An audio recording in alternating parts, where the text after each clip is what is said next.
إنه من سليمان وإنه بسم الله الرحمن الرحيم.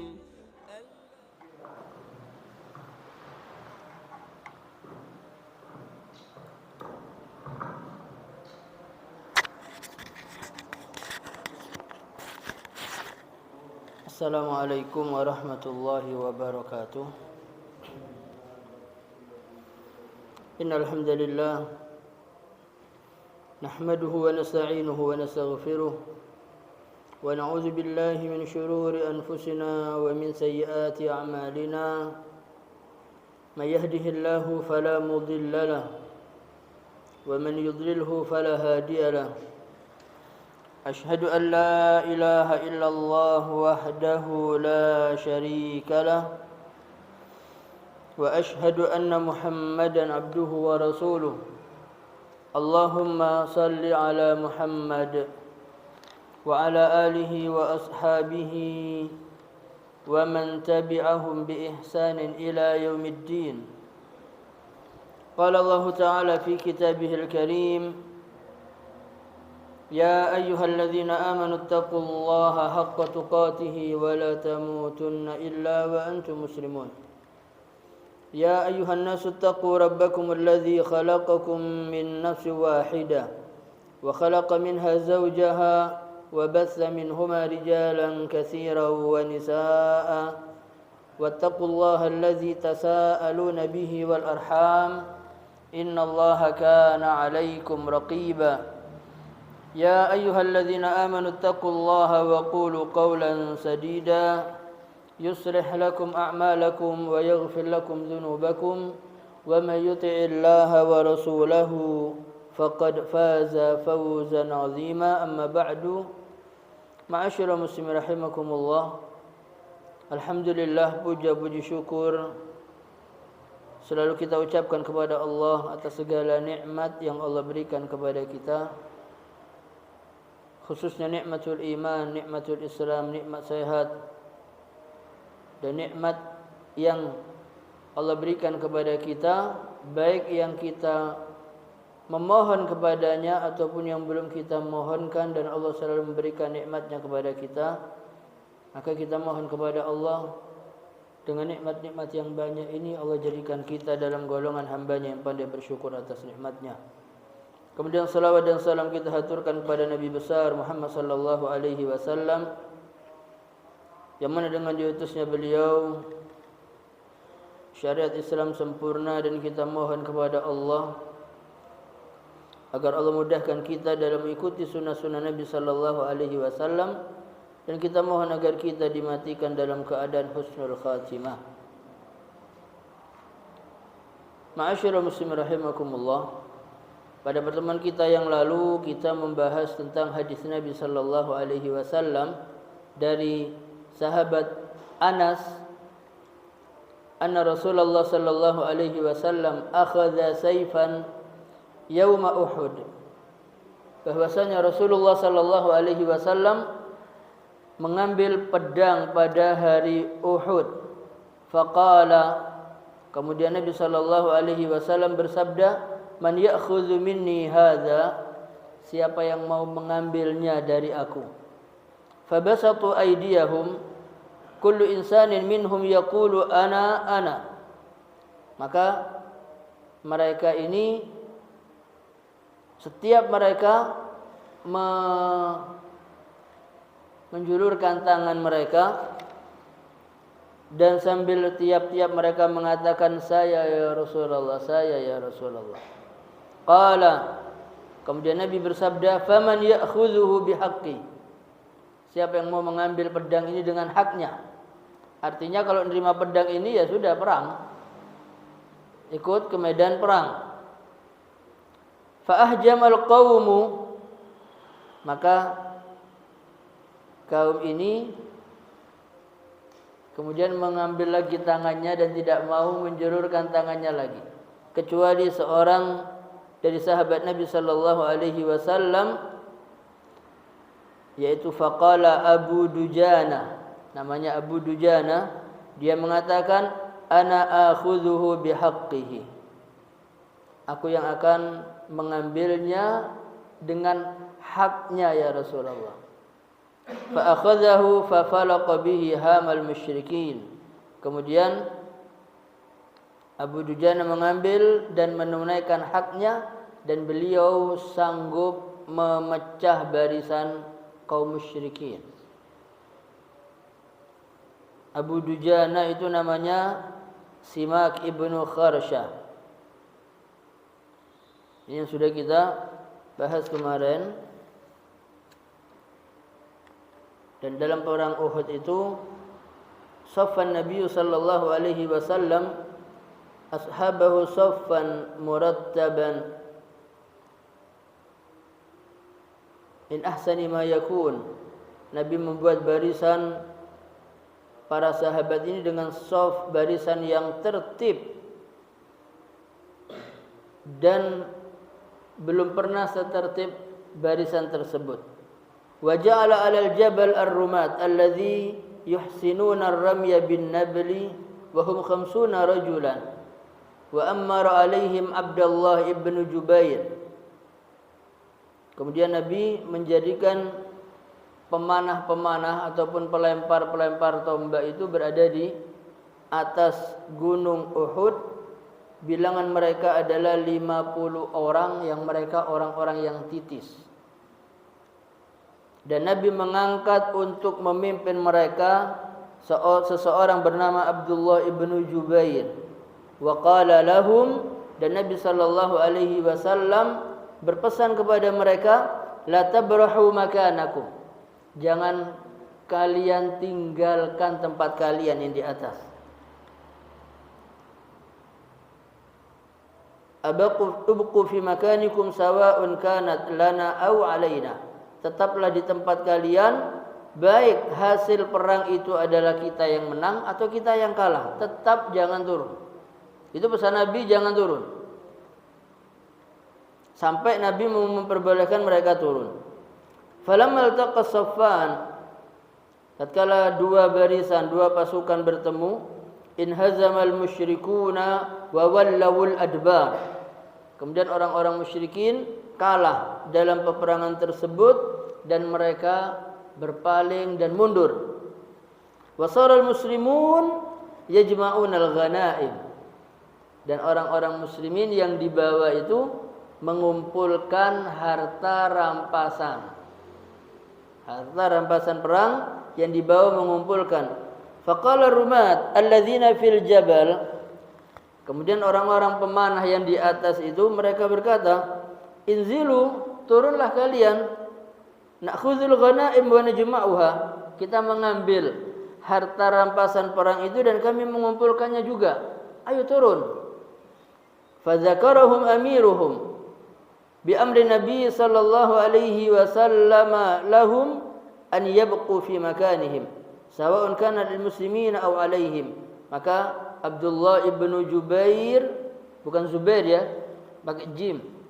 Abdullah bin Jubair mengingatkan mereka selaku pemimpin yang dipilih oleh Nabi sallallahu alaihi wasallam, mengingatkan kepada mereka agar mereka jangan meninggalkan tempat sebagaimana pesan Nabi sallallahu alaihi wasallam, walaupun kaum muslimin menang ataupun kalah. Walakinnahum radhiyallahu anhum dhannu annal amra qad intaha.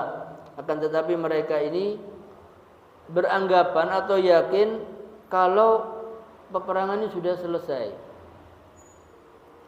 Dan hebatnya dalam kitab ini masih dikatakan walakinnahum radhiyallahu anhum, karena sahabat radhiyallahu anhum, mereka ini beranggapan bahwasanya peperangan selesai. Li'annahum ra'awul musyrikin wallaw wa lam yabqa illa nafarun qalil. Karena mereka ini melihat orang-orang musyrikin sudah mundur dan tidak tersisa kecuali hanya beberapa orang, berapa puluh orang. Falamma ra'a fursan Quraisy annal jabal qad khala min ar-rumat karru 'ala al-muslimin min khalfihim thumma ikhtalatu bil muslimin fasara ma kana biqadaril azizil hakim jalla wa ala wasushhida minal muslimina 70 rajulan minhum Hamzah ibn Abdul Muttalib ammu Rasulillah sallallahu alaihi wasallam wa asadullah wa asadu rasulih sallallahu alaihi wasallam. Maka ketika melihat para pemanah itu sudah turun, maka penunggang kuda dari bangsa Quraisy melihat gunung sudah ditinggalkan, sudah kosong. Siapa pada waktu itu yang memimpin pasukan Quraisy? Khalid bin Walid. Sebelum masuk Islam, Khalid bin Walid melihat ketika sudah mundur pasukan muslimin turun, dia mengarahkan, ayo kita kembali mengitari gunung dan kita naik dari belakang. Kita serang kaum muslimin dari belakang. Jadi yang belum meninggalkan tempat masih ada di sana beberapa puluh orang, dan pasukan berkuda datang dari belakang kaum muslimin. Jadi dikepung di tengah-tengah kaum muslimin ini. Maka hasil dari itu semua Allah tentukan bahwasanya kaum muslimin kalah dan terbunuh 70 syuhada. Di antara mereka adalah Hamzah ibn Abdul Muttalib, paman Nabi sallallahu alaihi wasallam. Falamma usiba al-muslimuna bi hadhihi al-musibah al-'azimah, tatkala kaum muslimin tertimpa musibah yang besar, kekalahan yang luar biasa. Karena sebelumnya perang apa? Perang Badar. Jumlahnya tidak imbang, kaum muslimin menang. Dan perang Uhud punya keyakinan, perang Badar aja besar kita menang, apalagi Uhud. Maka ternyata falamma usibal muslimuna bi hadhihi al-musibah al-'azimah, maka tatkala kaum muslimin mendapatkan musibah yang besar, mereka mengatakan, anna hadza, bagaimana ini? Kaifa nahzim wa ma'ana Rasulullah wa nahnu jundullah wa ulaika ma'ahum syayatin wa hum junudus syayatin. Bagaimana ini kok bisa kami kalah? Padahal Rasulullah bersama kami, dan kami ini adalah pasukan tentara Allah. Sementara mereka ini bersama mereka syaitan, dan mereka adalah pasukan-pasukan syaitan. Dijawab oleh Allah, faqala Allah azza wa jalla, awalamma asabatkum musibatun qad asabtum mithlaiha qultum anna hadza qul huwa min indi anfusikum. Maka jawaban dari Allah Subhanahu wa taala ketika kalian mengatakan, bagaimana kok bisa seperti ini padahal kita ini pasukan Allah, kenapa masih mendapatkan musibah yang besar? Maka Allah jawab, qul huwa min indi anfusikum. Katakan Muhammad, ini sebabnya adalah dari kalian, karena kalian asaitum, mendurhakai Nabi Muhammad sallallahu alaihi wasallam. Yakni hasala ma takrahun, terjadi apa yang kalian tidak sukai. Hasala ma hasal li hikamin azima, maka terjadilah apa yang harus terjadi dengan hikmah yang besar yang tidak diketahui oleh manusia. Zakarahallahu fi surati Ali Imran. Allah sebutkan dalam surat Ali Imran, wa takallama 'alaiha al-Hafiz Ibnu Al-Qayyim kalaman jayyidan, dan Al-Hafiz Ibnu Al-Qayyim berbicara dengan pembicaraan yang baik sekali dalam urusan ini dalam kitab Zadul Ma'ad, dalam keterangan Al-Hikam Al-Azimah min hadhihi al-ghazwah, yaitu pelajaran-pelajaran yang besar, yang mahal dari peperangan ini. Yang terpenting ma'asyiral muslimin rahimakumullah, yang pertama dari hadis ini adalah bahwasanya Rasul mengambil pedang dan mengatakan kepada sahabatnya, siapa yang mau mengambil pedang ini Mereka berebut, saya ya Rasulullah. Tapi tatkala Nabi mengatakan siapa yang mau mengambil dengan hak pedang ini, maka mereka tidak sanggup.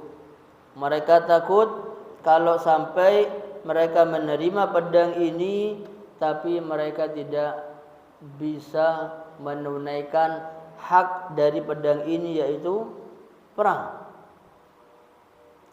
Tapi diambil oleh siapa tadi? Abu Dujana. Wa huwa an yadriba bihi hatta yankasir. Akhadhahu bihaqqihi wa qatal bihi wa falaqa bihi hamal musyrikin. Ini yang terjadi, keberanian Abu Dujana, dan dia bisa mengacau barisan musyrikin. Kemudian yang kedua, fi hadza dalil ala annahu yanbaghi lil insan an yubadira bil khairi wa an la yata'akhkhar. Yang kedua, ini adalah dalil bahwasanya sudah seyogianya, sudah sepantasnya bagi setiap orang agar bersegera dalam kebaikan dan tidak sampai terlambat. Wa an yasta'ina billah, dan selalu memohon pertolongan dari Allah. Wa huwa idza sta'ana billah wa ahsana bihi dhann a'anahu Allah. Dan apabila dia memohon pertolongan dari Allah dan berprasangka baik kepada Allah, pasti Allah akan membantu. Terkadang kita memohon kepada Allah, kita pun tidak husnudzan kepada Allah. Minta, tapi terakhir apa ya Allah kabulkan. Ini sudah tidak husnudzan kepada Allah, suudzan kepada Allah. Katsir minan nas rubbama yastakthir al-ibadah aw yara annaha 'azima yasta'zimuha fayankus ala aqibayhi, walakin yuqalu lil-insan ista'in billah tawakkal 'ala Allah, wa idza ista'anta billah wa tawakkalta 'alaihi wa dakhalta fima yurdi fa abshir bil khair wa anna Allah sayu'inu kama qala ta'ala wa man yatawakkal 'ala Allah fa huwa hasbuh.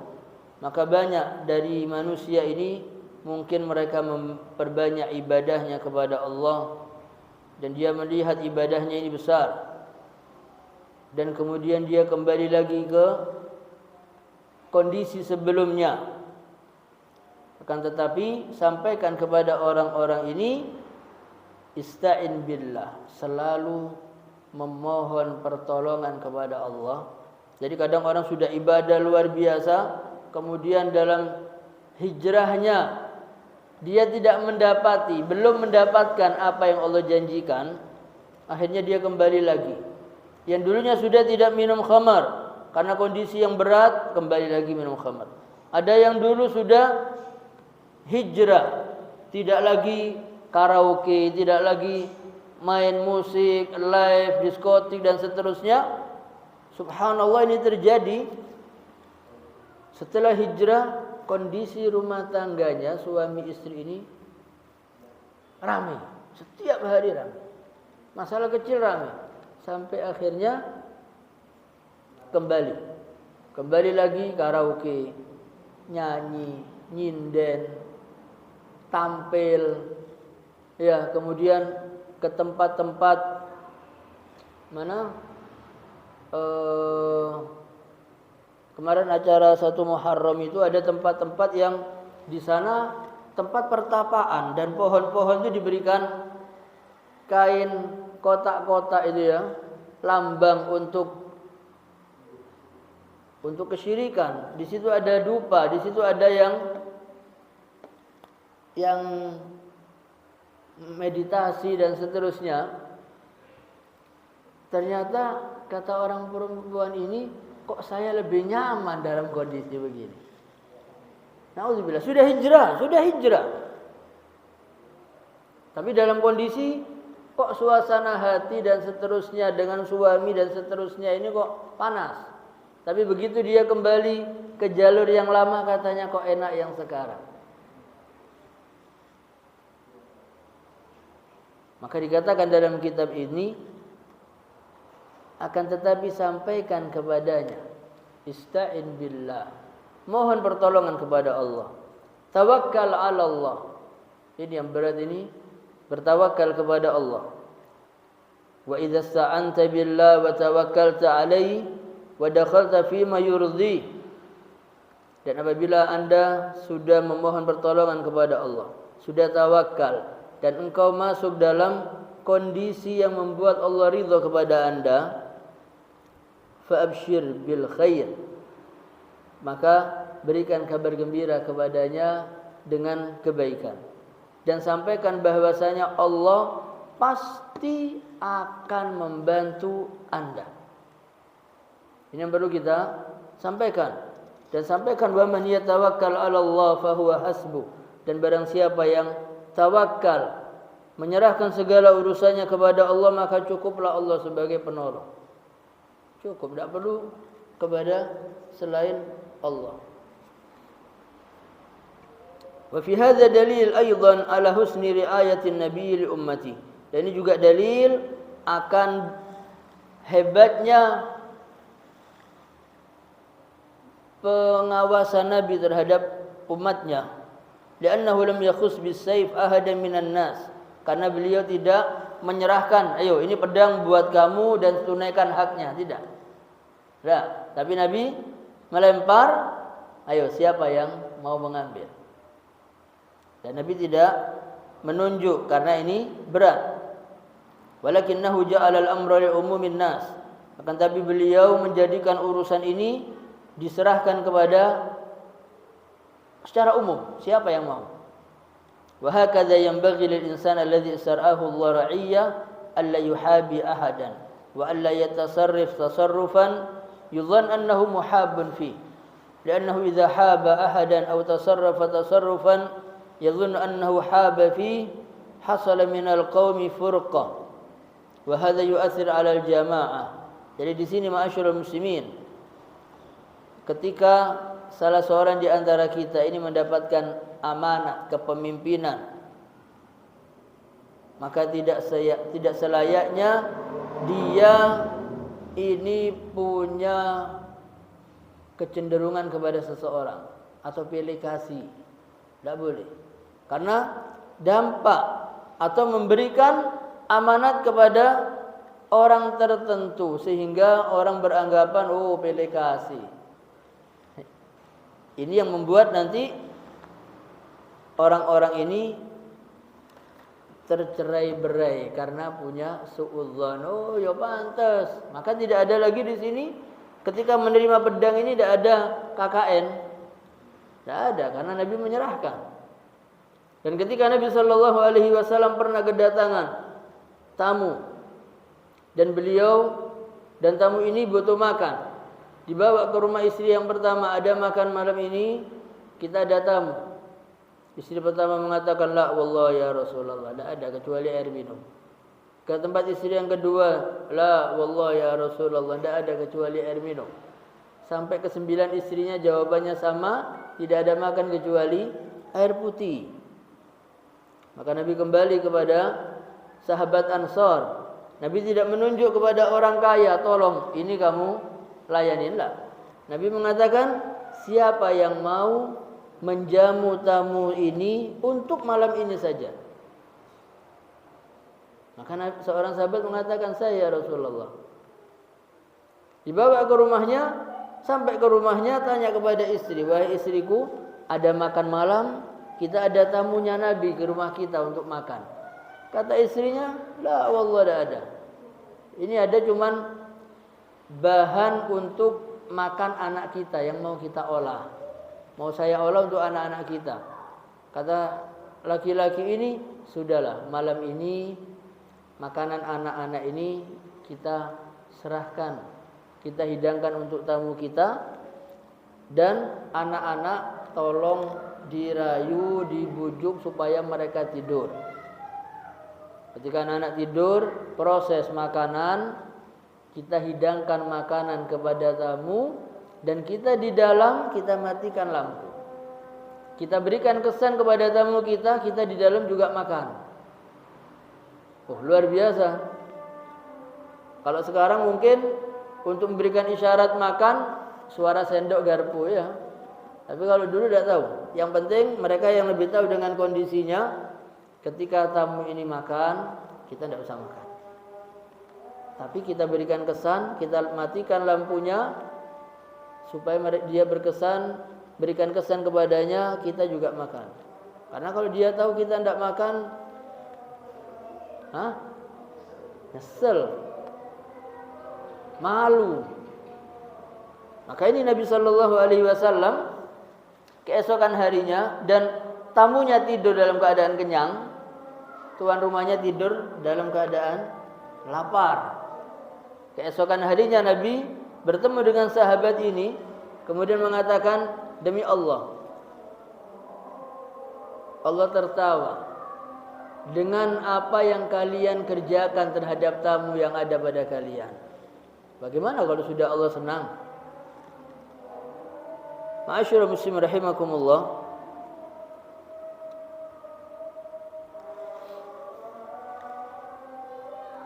Kita berhenti sebentar.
Ya, kita lanjutkan.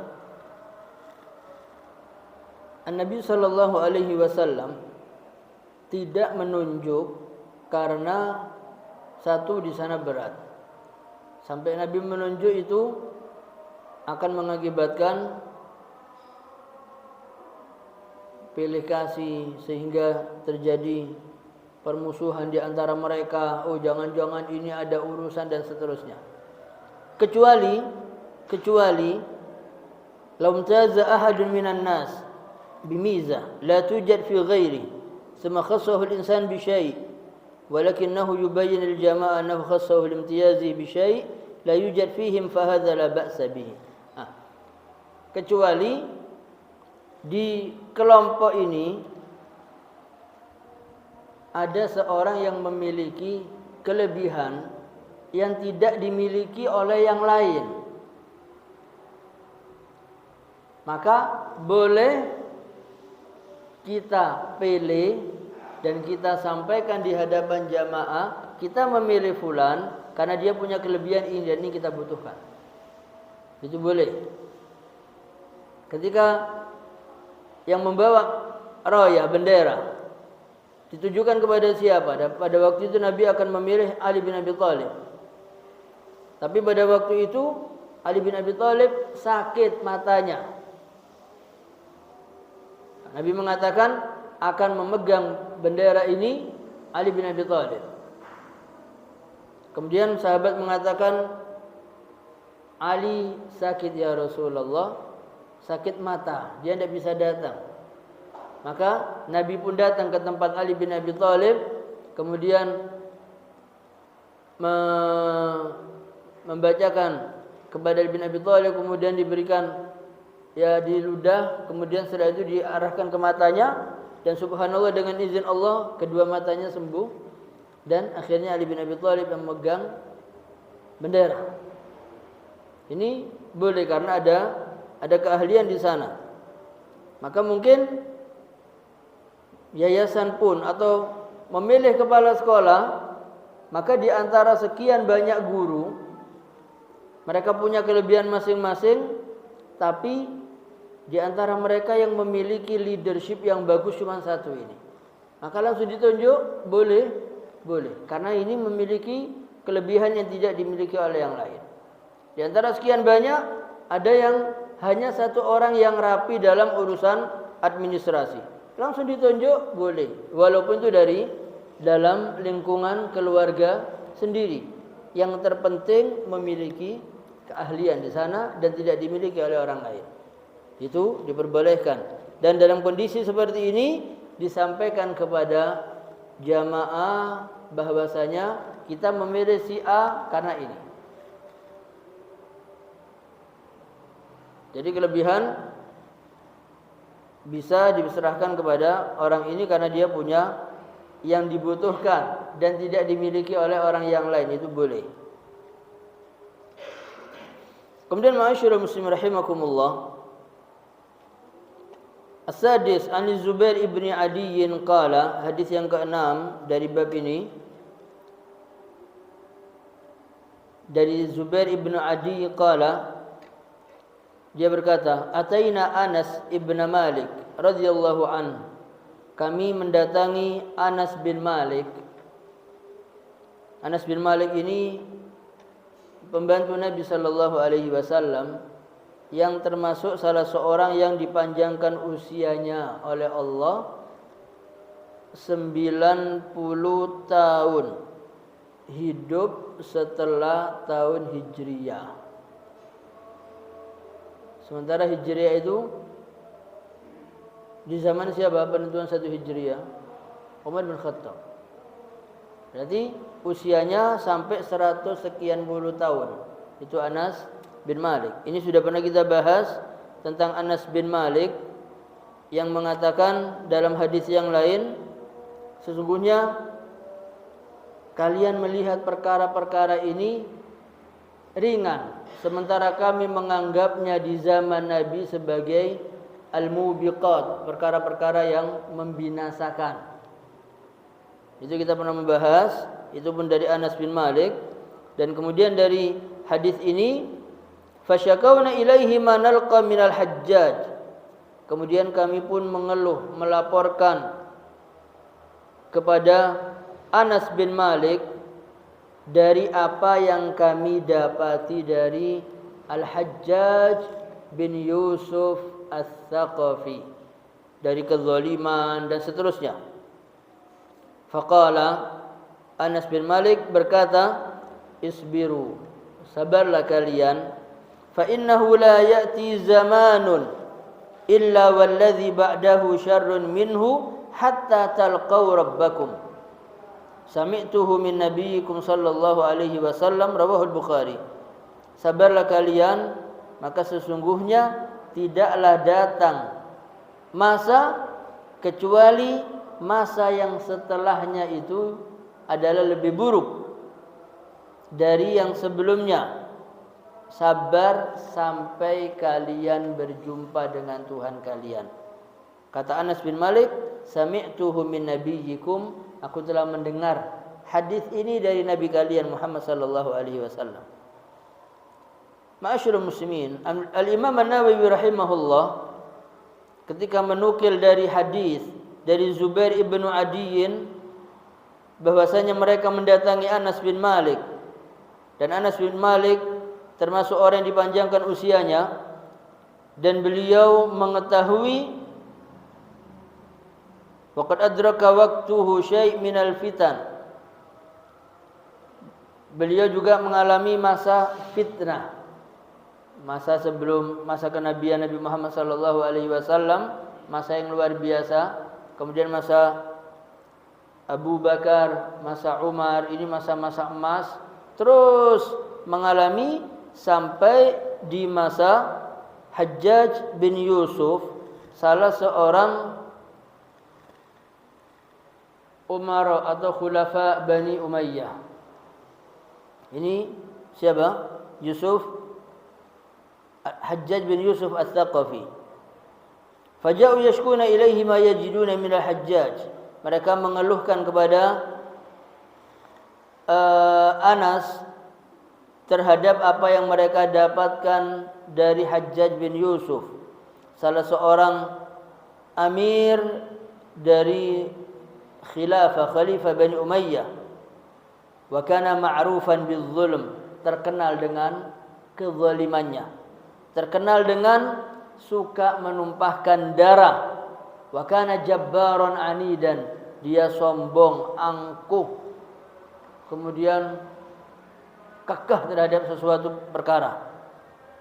Wal iyadzu billah. Wa huwa alladhi hasara Makkah, dan dia termasuk orang yang mengepung Makkah untuk memerangi Abdullah ibnu Zubair.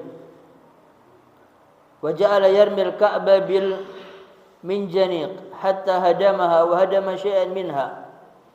Dan Hajjaj bin Yusuf pernah melempar Ka'bah dengan alat perang kuno dan merusakkan sedikit dari Ka'bah. Wa kana qad adzan nas, dan dia juga suka menyakiti orang. Faja'u yashkuna ila Anas bin Malik, maka Az-Zubair ibnu Adi ini mengeluhkan kepada Anas bin Malik. Faqala lahum Anas mengatakan isbiru, sabarlah. Amarahum bisabri ala jawri wulatil umur. Anas bin Malik memerintahkan mereka untuk sabar terhadap kezaliman atau perbuatan jahat dari wulatul umur, ini bisa dikatakan pemimpin. Wadzalika li'anna wulatul umur qad yusallatuna 'alan nas bisababi zulmin nas. Karena pemimpin-pemimpin yang zalim ini mereka pun diberikan kekuasaan oleh orang-orang dengan catatan disebabkan kezaliman rakyat yang memilih pemimpin yang sama dengan mereka. Jadi ketika pemimpin kita zalim, itu termasuk diantaranya apa? Hasil panen dari perbuatan zalim rakyat. Mulai dari pemilihan selalu menggunakan uang. Ayo. Pemilihan lurah aja sudah pakai sogok. Kena tilang, korupsi, riswah. Ayo. Mau urusan ini sogok. Ini yang terjadi di bawah, sehingga Allah berikan pemimpin hasil dari kelakuan rakyat yang demikian. Maka dalam pandangan Anas bin Malik, sabarlah karena ini semuanya apa? Hasil dari kezaliman rakyat.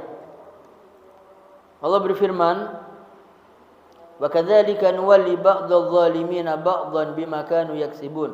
Dan demikianlah kami angkat sebagai pemimpin sebagian orang zalim bagi orang yang zalim. Karena apa? Karena apa yang mereka perbuat. Anta idza ra'aita wulatal umur qad zalamu an-nas fi amwalihim aw fi abdanihim aw halu bainahum wa bain ad-da'wa ila Allah aw ma ashbaha dhalik fafakkir fi halin nas tajid anna al-bala' asasuhu minan nas hum alladhina inharafu fasallallahu alaihim min saltin min wulatil umur wa fil athar laysa bihadits kama takununa yuwalla alaikum. Jadi kalau Anda ini mendapati pemimpin kita ini suka menzalimi manusia atau rakyat dalam urusan harta mereka atau menyiksa mereka atau mempersulit kondisi baik keuangan, ekonomi, apa saja mempersulit kondisi mereka, bahkan untuk dakwah pun juga jalannya dipersulit atau yang lainlah. Fafakkir fi halin nas, maka coba pikirkan bagaimana kondisi rakyatnya. Maka Anda akan mendapati bahwasanya ujian ini termasuk ujian mendapatkan pemimpin yang zalim. Ujian ini dasarnya muncul dari rakyat. Karena mereka banyak berpaling dari ajaran Allah. Maka Allah memberikan pemimpin kepada mereka, yaitu pemimpin yang zalim. Maka dalam asar, bukan hadis, disebutkan kama takununa yuwalla alaikum. Sebagaimana kondisi kalian, maka kalian akan diberi pemimpin yang sama dengan kalian. Maka ma'asyiral muslimin rahimakumullah, banyak Nabi sallallahu alaihi wasallam menyampaikan ada beberapa hal. Khamsun idza tulitum bihin. Ada 5 perkara. Apabila kalian diuji dengan 5 perkara ini, wa a'udzubillahi an tudrikuhun, dan aku berlindung kepada Allah agar kalian wahai sahabatku tidak mengalami 5 perkara ini. Dan para sahabat tidak mendapatinya. Ini saya dapati zaman Bani Umayyah, kepemimpinan yang zalim dipimpin oleh Hajjaj bin Yusuf Ats-Tsaqafi. Ini hasil diantaranya mereka tidak berhukum kepada aturan Allah. Kalau sekarang ini yang ada sekarang waris, bagaimana hukum waris? Bagaimana hukum pernikahan? Bagaimana hukum perwalian? Karena sekarang ini sepupu boleh menjadi wali untuk menikahkan sepupunya. Nah, padahal dua-duanya boleh menikah. Iya, boleh menikah, tapi boleh menjadi wali untuk menikahkannya.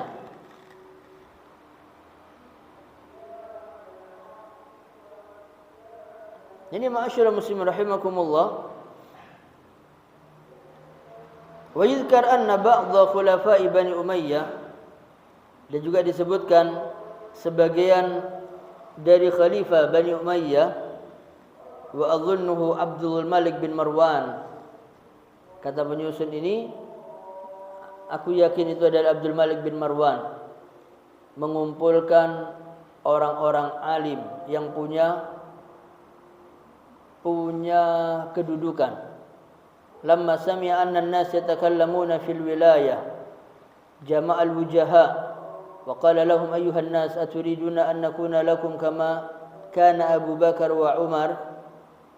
Maka Abdul Malik bin Marwan mengatakan ketika mereka banyak membicarakan tentang pemimpin pada waktu Abdul Malik bin Marwan menjadi pemimpin, Dia mengatakan di hadapan banyak orang, "Ayyuhan nas, apakah kalian mau kalau kami ini bagi kalian sama halnya ketika Abu Bakar dan Umar menjadi pemimpin? Kalian mau aku memimpin kalian seperti halnya Abu Bakar dan Umar memimpin sahabat setelah Nabi wafat?" Maka mereka mengatakan, "Bala nurid." Iya, kami mau. Qala Abdul Malik bin Marwan mengatakan, "Kunu karrijal alladzina tawalla alaihim Abu Bakar wa Umar linakuna lakum ka Abi Bakar wa Umar." Jadilah kalian ini orang-orang seperti orang-orang yang dipimpin oleh Abu Bakar dan Umar. Artinya dipimpin oleh Abu Bakar dan Umar, orang-orang seperti Utsman bin Affan, seperti Ali bin Abi Thalib, seperti dan seterusnya. Kalau kalian mau itu akan terjadi, tapi kalian harus menjadi seperti orang-orang yang dipimpin oleh Abu Bakar dan Umar. Linakuna lakum ka Abi Bakar wa Umar, supaya kami pun bisa jadi seperti Abu Bakar dan Umar. Yani annan nas ala dini mulukihim. Jadi orang itu, rakyat itu tergantung dari agama rajanya. Ya, tergantung dari agama rajanya. Turki dulu merubah azan dengan bahasa Turki, sholat diganti dengan bahasa Turki. Jadi agamanya tergantung rajanya. Fa idza zalam wulat al-umur an-nasa fa innahu ghaliban yakunu bisababi amalin nas. Maka apabila pemimpin itu berbuat zalim kepada rakyat, maka sesungguhnya kebanyakan sebab dari kezaliman pemimpin adalah perbuatan rakyat. Tak bisa kita nuntut, padahal di sekeliling kita yang terjadi apa? Banyak terjadi perzinahan, homoseksual, lesbian. Homoseksual itu dibunuh, pelaku dan korbannya itu harus dibunuh. Kalau tidak dibunuh menular. Karena yang sekarang menjadi korban, nanti dia jadi pelaku.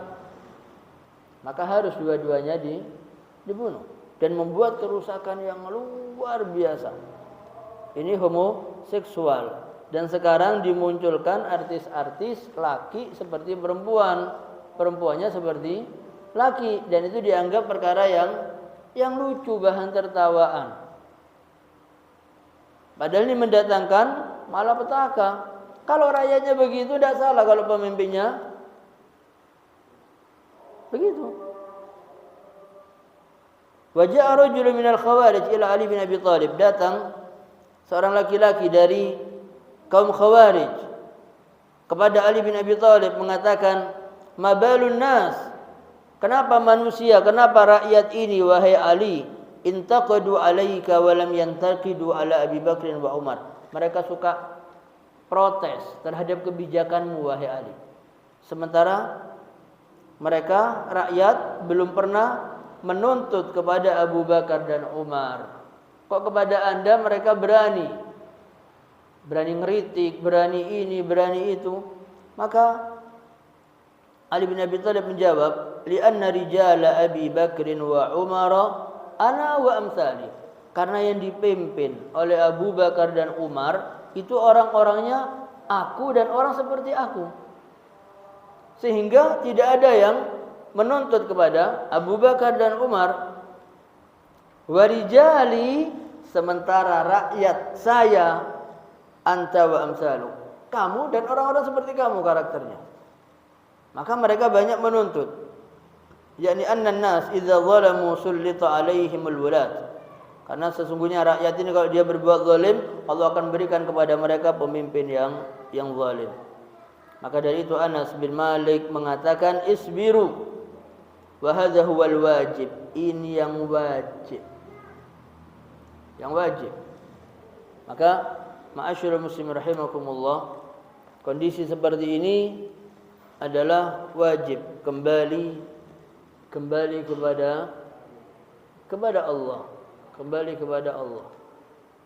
Dalam kondisi semuanya sulit, ekonomi sulit, pengangguran banyak, barang mahal,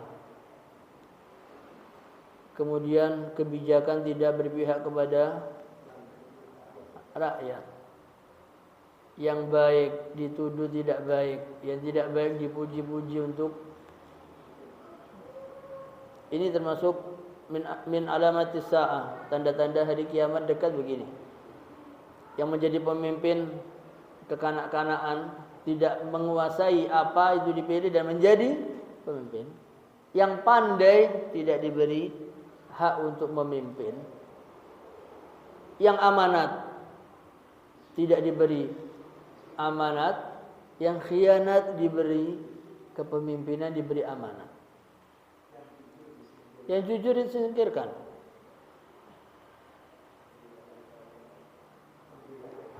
Ini dalam kondisi seperti ini, lalu bagaimana? Ini ujian yang jawabannya hanya satu, sabar. Kalau kita pada pembahasan tadi kita dituntut untuk memohon pertolongan kepada Allah dan kemudian bertawakal, pasrah, menyerahkan urusan kita kepada Allah, bukan berarti kemudian langsung Allah selesaikan urusan, belum. Kalau langsung diselesaikan urusan, nanti manusianya akan sombong. Oh iya, kita begini, langsung Allah rubah. Berarti Allah diatur oleh manusia. Belum.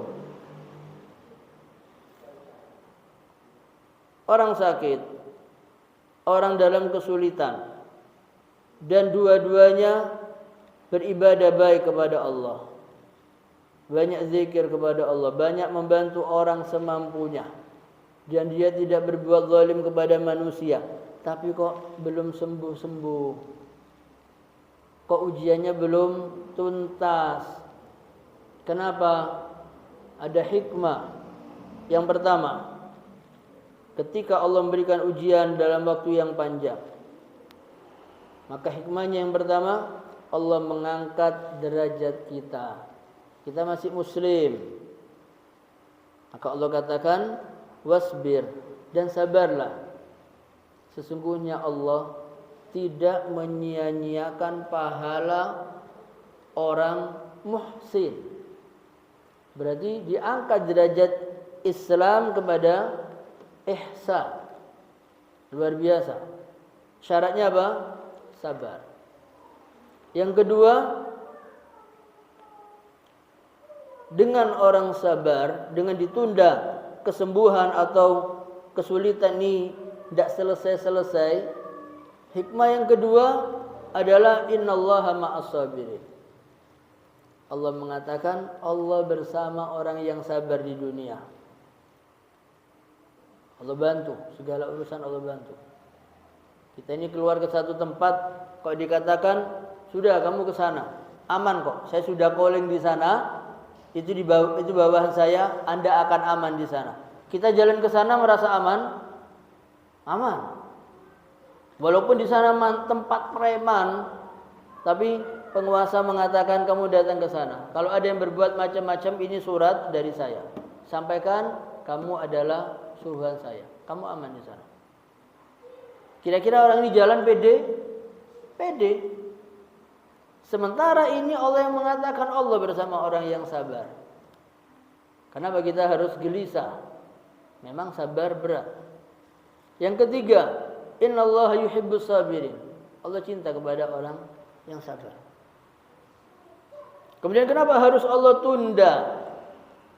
Dengan ditundanya masa sembuh, ditundanya kesulitan ini supaya tidak lepas-lepas, kok sulit terus walaupun sudah ibadah, maka tujuannya adalah takfiruz dzunub. Allah akan mengampuni dosa-dosa semuanya. Satu demi satu Allah hapus dosa-dosa. Dan kemudian kenapa harus Allah perpanjang?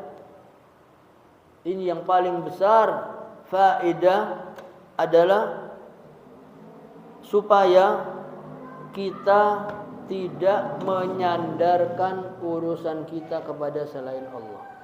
Coba kita sakit, setiap sakit datang ke dokter sembuh. Selesai sembuh.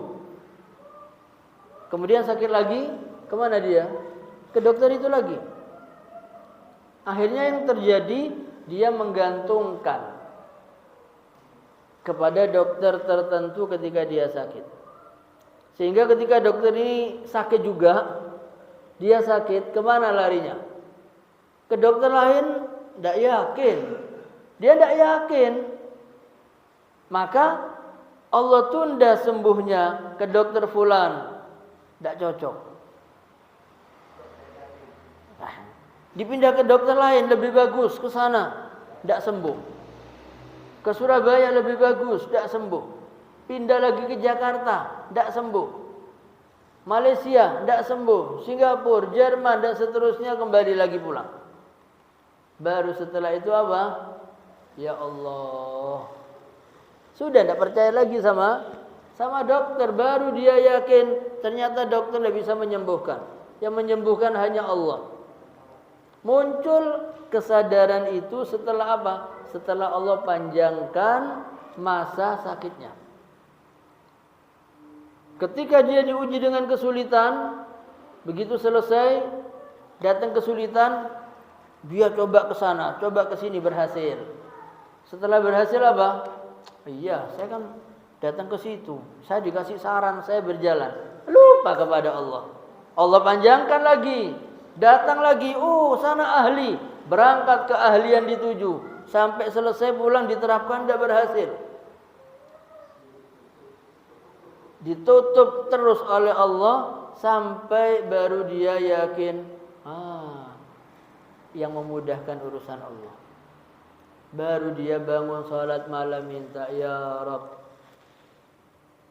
dipanjangkan supaya tidak ada lagi ketergantungan manusia kepada selain Allah. Contoh yang mudah di hadapan kita atau di dalam kepada Nabi kita Muhammad sallallahu alaihi wasallam, baru Nabi berdakwah, yang mendukung dakwah Nabi siapa? Sayyidah Khadijah. Kemudian siapa lagi? Abu Talib. Baru mulai dakwah sekian tahun, Allah ambil kedua orang yang banyak berjasa dalam berdakwah. Kemudian diambil, dikatakan amul huzun, tahun kesedihan. Kenapa Allah ambil? Hikmahnya seakan-akan Allah mengatakan kepada Nabi-Nya Muhammad, wahai Muhammad, jangan bergantung kepada dua orang. Hubungkan hubunganmu langsung kepada aku, kepada Allah. Ini yang dimau oleh Allah, orang yang punya sebagai dekengan kuat untuk berdakwah, Allah ambil. Hikmahnya Allah yang langsung turun untuk membantu. Terkadang kita, begitu orang yang kita cintai, kita baru saja hubungan kerjasama meninggal, kemudian langsung, ya Allah, terus bagaimana saya? Itu yang ada. Padahal Allah punya keinginan dengan cara seperti ini supaya dia langsung kepada Allah.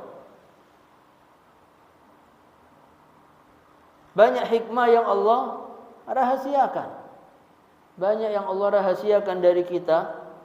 Tujuannya supaya kita ini menggantungkan urusan kita kepada Allah. Dalam kondisi seperti ini tidak ada lagi yang bisa. Maka ada seorang alim dalam berdoa. Beliau mengatakan, ya Allah ya Rahman, tanamkan ke dalam hati saya dan ke dalam hati hadirin yang ada di majlis ini. Tanamkan kepada saya dan kepada mereka keyakinan yang dalam bahwasanya yang bisa menyembuhkan sakit hanya Engkau ya Allah. Ya Allah, berikan atau tanamkan keimanan dalam hati saya dan dalam hati para hadirin, agar memiliki keyakinan bahwasanya tidak ada yang bisa memberikan rezeki kepada kami kecuali Engkau ya Allah.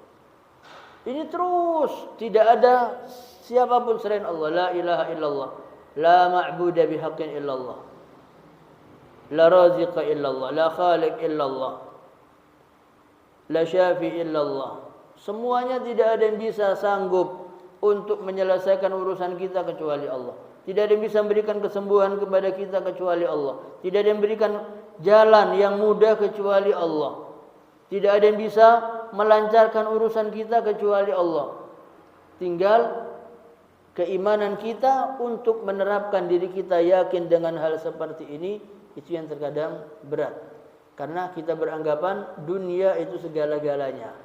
Karena kita langsung begitu berbuat dapat upah, dapat gaji. Sehingga ketika Allah perintahkan kita beranggapan ini lebih penting, ini menghasilkan. Ini yang terjadi. Maka mudah-mudahan ma'asyiral muslimin, Allah Subhanahu wa taala berikan keimanan kepada kita bahwasanya hanya Allah Subhanahu wa taala yang memberikan kesembuhan atas setiap orang yang sakit, Allah yang memberikan kemudahan bagi setiap orang yang kesusahan, Allah yang memberikan jalan keluar bagi setiap orang yang kesusahan dan tidak ada jalan buntu. Hasbunallah wa ni'mal wakil, ni'mal maula wa ni'mal nasir. Allahumma salli ala Muhammad wa ala ali Muhammad kama sallaita ala Ibrahim wa ala ali Ibrahim innaka Hamidum Majid. Alhamdulillahirabbil alamin. Hamdan yuafi ni'amahu wa yukafi mazidah. Ya Rabbana lakal hamdu wa lakal syukru kama yanbaghi li jalali wajhikal karim wa 'azimi sultanik. Allahumma ij'al jam'ana hadza jam'an marhuma wa tafarruqana min ba'dihi tafarruqan ma'suma. Allahumma la tada' lana fi maqamina hadza dhanban illa ghafarta wa la hamman illa farajta wa la 'aiban illa satarta wa la maridan illa shafaita wa la aqiman illa razaqta wa la huzzaban illa zawwajta wa la faqiran illa aghnayta ولا سؤالا إلا أعطيته ولا دينا إلا قضيته ولا حاجة من حوائج الدنيا والآخرة إلا قضيتها ويسرتها برحمتك أرحم الراحمين. اللهم أنت ربنا لا إله إلا أنت سبحانك إنا كنا من الظالمين. اللهم أنت ربنا لا إله إلا أنت خلقتنا ونحن عبادك ونحن على عهدك ووعدك ما استطعنا نعوذ بك من شر ما صنعنا نبوء لك بنعمتك علينا ونبوء بذنوبنا فاغفر لنا فإنه لا يغفر الذنوب إلا أنت. اللهم إنا نسألك الهدى والتقى والعفاف والغنى. اللهم إنا نعوذ بك من جهد البلاء ودرك الشقاء وسوء القضاء وشماتة الأعداء. اللهم أحسن عاقبتنا في الأمور كلها وأجرنا من خزي الدنيا وعذاب الآخرة. ربنا اغفر لنا ذنوبنا وذنوب والدينا وارحمهم كما ربونا صغارا. ربنا آتنا في الدنيا حسنة وفي الآخرة حسنة وقنا عذاب النار. وسبحان ربك رب العزة عما يصفون وسلام على المرسلين والحمد لله رب العالمين. سبحانك اللهم بحمدك أشهد أن لا إله إلا أنت أستغفرك وأتوب إليك. السلام عليكم ورحمة الله وبركاته.